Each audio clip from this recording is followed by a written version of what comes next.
This is Emily from the podcast formerly known as On Sobriety. I have changed the name because the conversation started to outgrow the original idea. As it turns out, sobriety was the gateway, but not the whole story. I'm interested in psychology, behavior, survival, and the inner lives of alcoholics and addicts that we typically don't discuss. Shame and stigma disappear when addicts are humanized, when you identify something within yourself that resonates with the type of person you may have been taught to judge.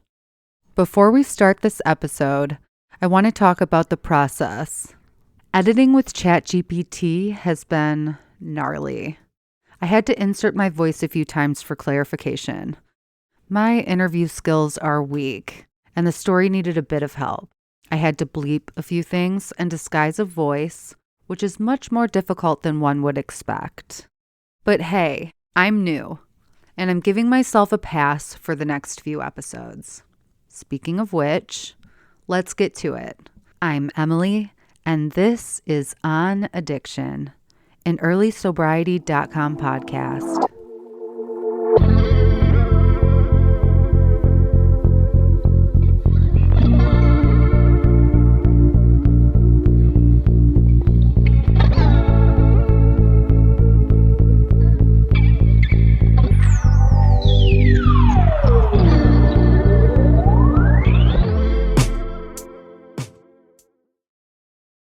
I'm sitting here with my friend. He's agreed to do an interview with me about intimacy in active addiction and sobriety. Hey, good morning, everybody. I want to start out by asking you what life was like in active addiction. I was struggling through my days. I was fairly tortured. Basically, the main priority was, where's my next drink coming from? That's how it worked. And you were living in at the time. Yeah, I was living overseas. I was working at a at the time. So I had a lot of social interaction with people all day long. And then basically when I wasn't there, or maybe working on some kind of arts project, I was either at the bar or holed up drinking. Were you meeting people like friends, women? Yeah, I was part of a kind of a core group of people that hung out there. There really wasn't a lot of female interaction there. Where did you meet women in active addiction? Side note, my friend lived in a small town in Europe for many years. The rules there were a little different. Basically, sex work was tolerated. It had been decriminalized. It wasn't exactly legal, but it was decriminalized. So that was occasionally an option when I was in active addiction. Did that at all impact you emotionally, having those types of experiences, especially when you were so vulnerable?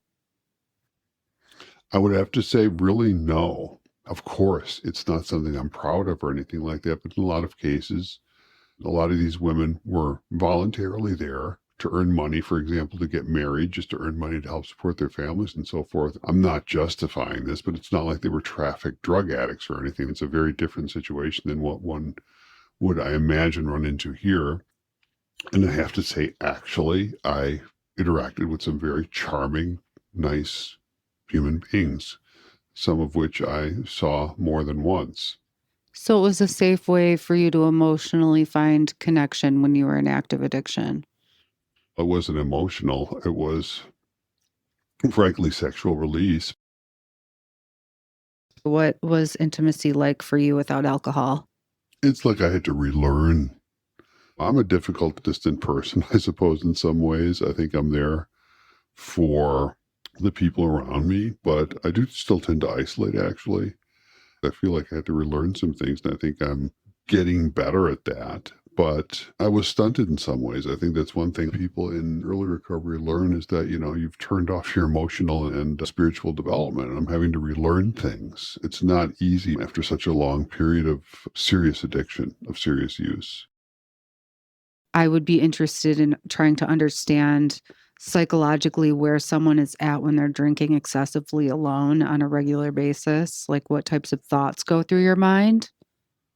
It ain't good. I didn't want to have to think or feel or experience some of the stuff I was going through. I was trying to completely blot out anything.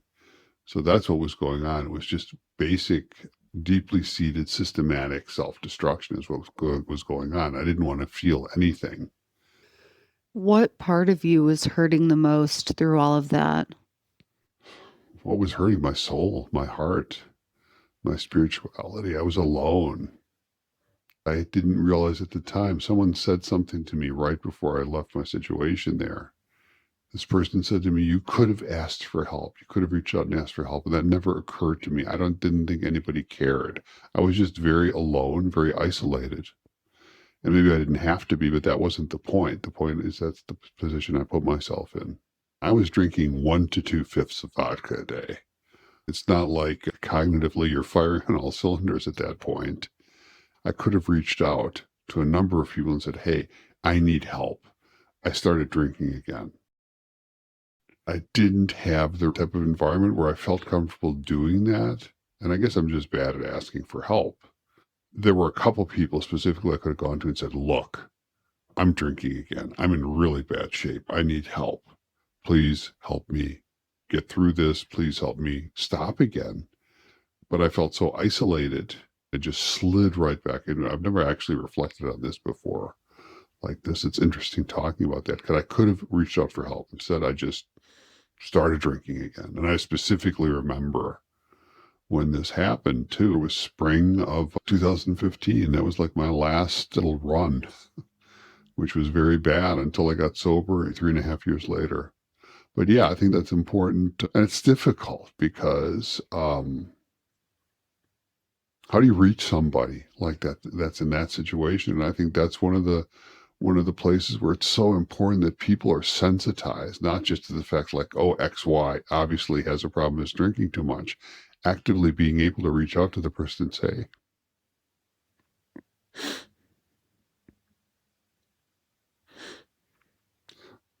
"I'm sorry, I'm getting emotional," but being able to ask somebody, "Do you need help?" Nobody ever asked me that. Do you think that's what drives you to help addicts today? Probably. I'm sorry, I have to stop. Nobody ever asked you? No one ever asked me if I need help. They needed help. There was just a lot of judgment and a lot of rejection. And see, I got to avoid that. If you're by yourself, nobody can reject you. You've done such a great job in terms of using your pain to help other people who are new to sobriety. You're being really brave. And if people start discovering this project, you could really make a difference in other people's lives. We're going to circle back to the part of the conversation when my friend was isolating in Europe.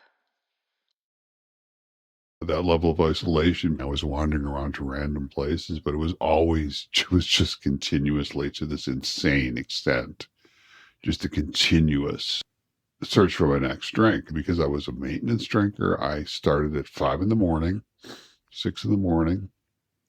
I've often told the story. I would get up in the morning and I would wander around with a pint of vodka in my pocket and get myself calmed down for the rest of the day, go home and shower, and then go to work. And then every 2 or 3 hours, wander off to one of the local little stops and get a couple of little bottles to be able to keep going. And of course, everybody tolerated it. And at the same time, yeah, there was never an active outreach of any kind. Or somebody sat me down and said, "Look, you're in really bad shape. You need help." I wonder how that would have gone. That wasn't the culture. I had to come back here, have that familial pressure and the societal pressure. I think at some subliminal level, I understood that I had to break with that situation there in order to get healthy again. You said you would wander around searching for your next drink. What were you really searching for? I was looking for some kind of connection, and that wasn't there. I was quite isolated. Even though I had really good people around me who would have helped, I was incapable of asking for help. That was never something I learned to do. I think we have to stop. Do you have something else you want to? Thank you for listening. I want to name something honestly. This conversation started as one about intimacy, but what kept surfacing was isolation. And that isn't by mistake. For a lot of people living with addiction, true intimacy isn't absent because we don't want it. It's absent because of shame. And when there is shame, there is isolation. What struck me most wasn't just where my friend was or what he was doing. It was that no one ever asked him if he needed help. Not once. And when he asked me if anyone had ever asked me that question, the answer was also no. I was never met by the people close to me with concern. I was met with judgment, with criticism, with conclusions drawn long before curiosity ever surfaced. That moment matters to me because it gets to the core of what this show is trying to do. Addiction thrives in isolation.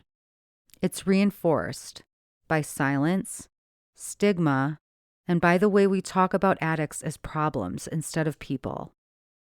Shame and stigma don't survive contact with humanity.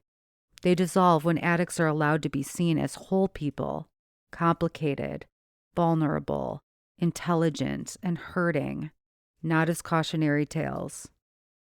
If you're listening to this and parts of it feel familiar, the loneliness, the feeling of being unseen, the sense that something was wrong long before anyone noticed, I want you to know you're not alone in that experience. And if you're listening as someone on the outside, I hope this conversation invites a different posture, one rooted in curiosity and care instead of conclusions. Sometimes the most meaningful intervention isn't a solution or a lecture. Sometimes it's just the one question no one asked. Do you need help? Thank you for being here and for sitting with something heavy. This is On Addiction.